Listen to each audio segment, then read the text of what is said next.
ఇప్పుడు సతీదేవి లేదు పక్కన, పరమశివుడు దక్షిణామూర్తిగా కూర్చుని ఉన్నాడు.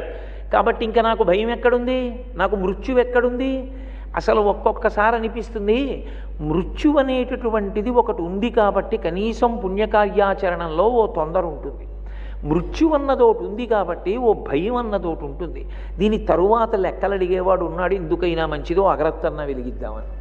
అది కూడా లేదనుకోండి, అసలు ఎవణ్ణి ఎవడు నిగ్రహించగలడు? భగవంతుడు మనందరికన్నా తెలివైనవాడు. కాబట్టి ఇప్పుడు ఈ మృత్యువు లేదు, నాకు రాదు, ఎందుకంటే శివునకు కుమారుడు కలగడు అని నిర్ణయానికి వచ్చాడు. వచ్చి ఆయన వెంటనే మూడు లోకములను బాధించడం ప్రారంభం చేసి ఇంద్రుణ్ణి కూడా పదవీచ్యుతుణ్ణి చేశాడు. ఇక వాళ్ళు ఎప్పుడూ చేసే పని ఏమిటంటే దేవతలకి యజ్ఞం చేయకూడదు, యాగం చేయకూడదు, హవిస్సులు ఇవ్వకూడదు, వేదం చదవకూడదు, బ్రాహ్మణులు ఎక్కడా ఉండకూడదు, గోవుల్ని పూజించకూడదు, యజ్ఞయాగాదులు జరగకూడదు.